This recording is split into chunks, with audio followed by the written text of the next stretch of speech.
연극하는 사람이 연극이 생존하는 방법을 찾아보는 극단 신세계 유튜브 컨텐츠 신간연극 그 5번째 이야기로 찾아왔는데요. 오늘은 공연 예술의 접근성을 하는 사람들 강보름 연출이자 접근성 매니저님과 그리고 장진석 수어통역사님을 모셔봤습니다. 박수 부탁드리겠습니다. 두 분 간단하게 자기소개 한번 부탁드리겠습니다. 안녕하세요. 저는 퍼펙트 레디메이드라는 1인 극단에서 동료들과 협업을 하고 또 접근성 매니저로도 활동하고 있는 강보름입니다.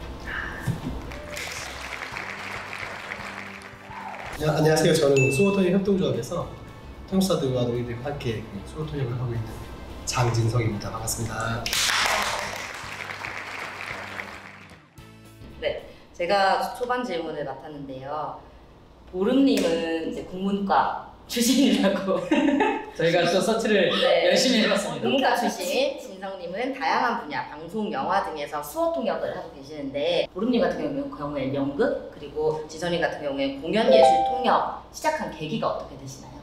일단 저는 사실 20살에 딱 대학교 들어가서 이제 동아리를 뭘 가입할까 고민을 하다가 연극 동아리에 들어갔어요. 근데 졸업할 때쯤에 그래도 조금 더 해보고 싶다라는 마음이 들어서 연극을 시작하게 되었습니다. 시작해버렸다. 네. 진석쌤은? 예전에 수어를 배울 때는 그때 이제 수어를 잘 모를 때인데 한 90년도 후반부터 2000년 사이에 수어를 배우는 그 대학 동아리 엄청 늘어났거든요. 그게 좀 이제 저는 아주 불어난 동기로 불어난 건 아니고요. 이제 수어 동아리에 이제 마음에 들어하는 학생이 가입했다는 소문을 듣고 저도 들어갔는데 나중에 제가 군대에 갔다 와서 제대하고 무슨 일을 할까 고민하다 보니까 TV에 마침 이제 뉴스에서 수어탕 하는 게 보이길래 본격적으로 수어를 해봐야겠다. 저거 하면 먹고 살 수 있겠다 싶어가지고 동아리에서 이제 열심히 배웠습니다. 그러면 두 분한테 여쭤보고 싶은 게 각자에게 연극이란 한 단어. 세상과 연결되는 통로인 것 같아요. 왜냐면 연극을 통해서 제가 어떤 사람들과 어떻게 살고 싶은지를 좀 계속 고민할 수 있게 돼서 그 점이 좋아서 계속 연극을 하고 있는 것 같아서. 감사합니다. 진성님한테는? 저는 연극하면 떠오르는 게 재밌다 거든요. 저는 원래 재밌는 일을 좋아하고 재미없는 일을 안 하려는 사람인데 연극 통역을 해보니까 되게 재밌는 거예요. 연극 배우도 누구의 모습도 그렇지만 무대 뒤에서 이렇게 막 연극을 만들기 위해서 막 돌아다니시는 분들 많잖아요. 특히 이제 무대 감독님들 보면 되게 카리스마 있고 아마 같이 무대에 서는 배우들도 그 생각을 할 것 같아요. 배우들이나 통사들이나 서로 집중을 안 하고 있네요. 서로 딴 생각을 하고 있어요. 그렇다면 이 시대에 연극이 가져야 될 가치는 무엇이라고 생각하세요? 저희가 통역을 하는 이유 중에 하나가 뭐냐면 가족중에 보통 노인이 한두 명 있는 경우에요. 같이 할 수 있는 게 많이 없어요. 그래서 앞으로 연극이 좀 그런 걸 좀 더 많이 할 수 있는 어떤 그러니까 접근성을 좀 더 좋게 해서 그렇게 되지 않을까 생각을 하고 있고 그게 사실은 영화보다 연극 쪽이 더 많이 하고 있거든요. 저는 이 질문이 되게 가장 어려운 질문이었는데 그냥 각자가 극장 안에서 어떤 감각 혹은 경험 혹은 생각들을 같이 할 수 있다는 거? 근데 그 공동체 경험 그 자체가 엄청 특별한 경험인 것 같아요.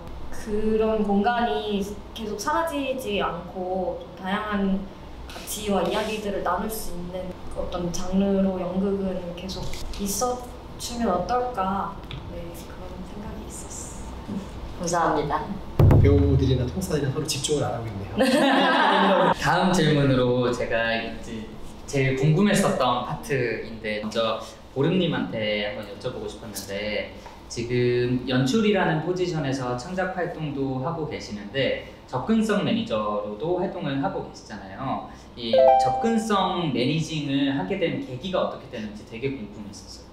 사실 저도 접근성 매니저라는 이름을 처음 들었던 게 해화동 1번지 7기 동인에서 맞춤이라는 그 가을 페스티벌을 했었는데, 그때 이제 이런 역할을 할 수 있는 사람이 필요하다. 이제 원래는 이제 베리어 프리 매니저라는 이름으로 같이 이렇게 해보자. 여러 리서치를 해보니까 외국에서는 사실 그 액세스 매니저? 그래서 그것을 베리어 프리라는 용어보다는 접근성이라는 용어가 조금 더 포괄적으로 맞는 용어가 아닐까, 이런 협의와 그런 리서치의 과정들이 있었어요. 그때는 사실 분야가 굉장히 이제 필요한 분야고 앞으로 공부를 좀 내가 많이 해봐야겠다, 그런 마음이 들게 된 계기였던 것 같아요. 그때 또 진석쌤도 처음 뵀던 것 같고.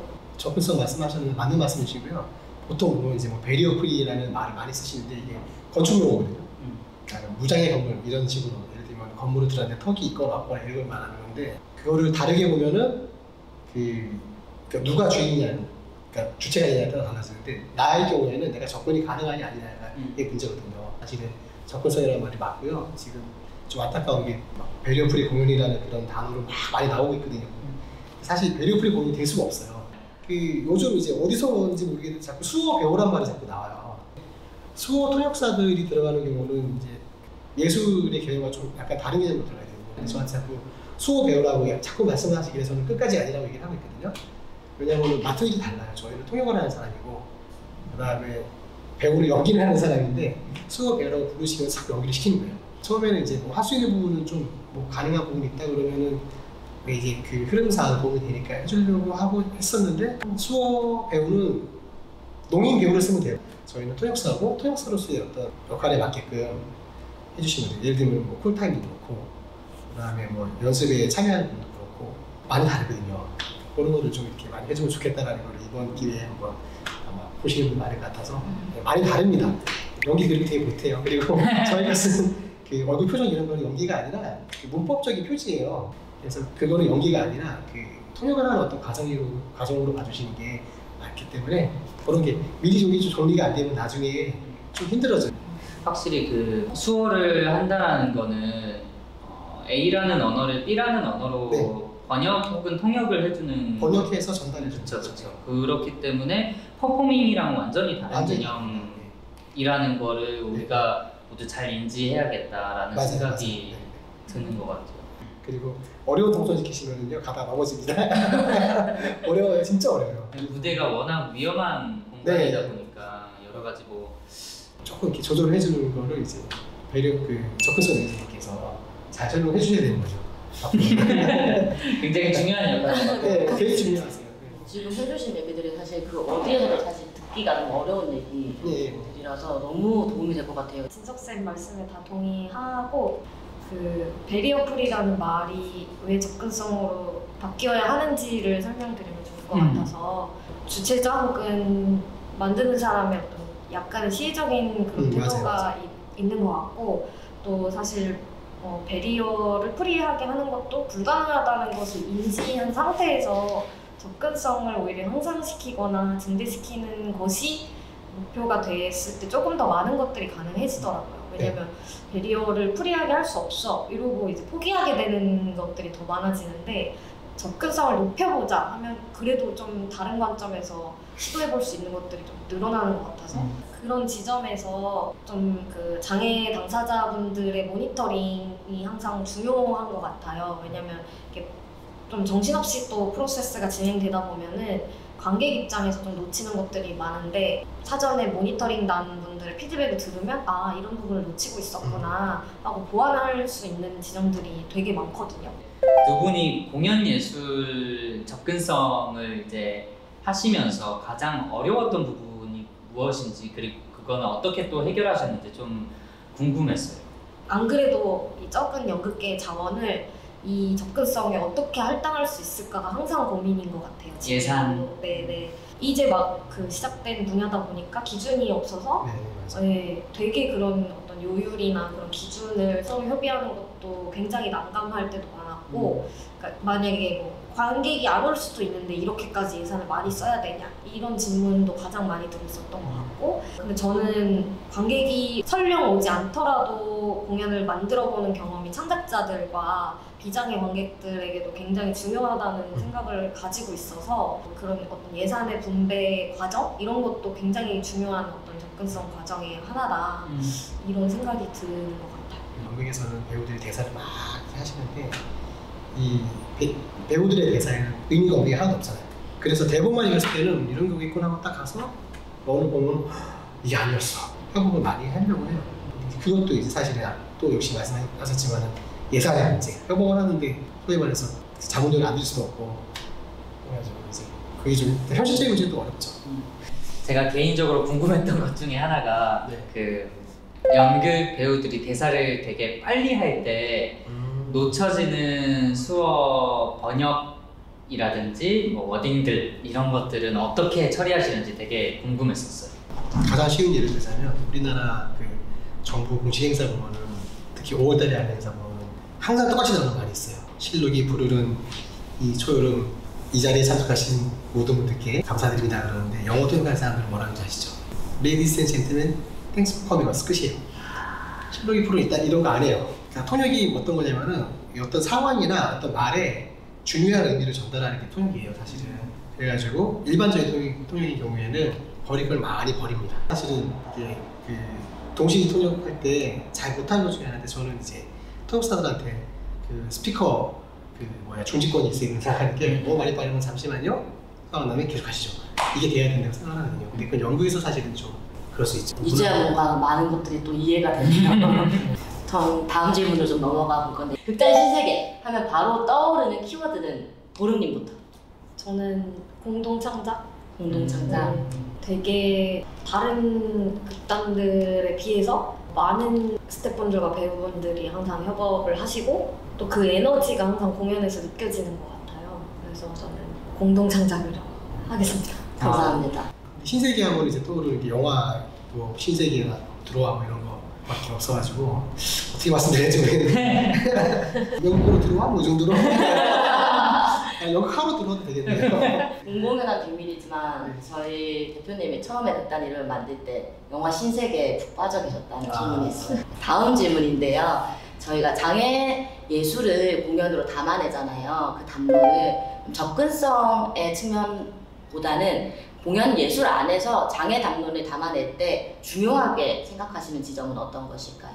그러니까 장애인들은 관객으로도 오실 수 있지만 당연히 어떤 창작자이시기도 하잖아요. 그래서 우리가 같이 무대에 서고 또 할 수 있으려면 어떤 환경이 필요할까. 그래서 뭐 예를 들어 장애인 스태프분들은 이제 접근 불가능한 영역에 있는데 그것도 어떤 장애인은 오퍼레이터를 할 수 없다.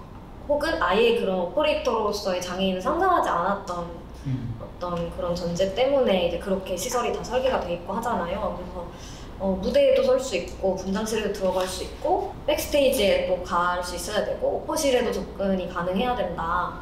이런 그러니까 모든 어떤 구역에 좀 접근 가능하게 하려면 좀 어떤 것들이 더 필요할까 이런 것들을 고민하는 과정이 지금의 연극계에서 같이 고민해야 될 지점이 아닐까 생각을 해요. 극장에는 진짜 많은 것들을 배제하기도 하잖아요. 극장은 진짜 모든 것이 열려있는 공간이기도 하지만 저희도 같이 잘 고민해보면 좋을 것 같습니다. 감사합니다. 영국으로 들어와 뭐 이 정도로.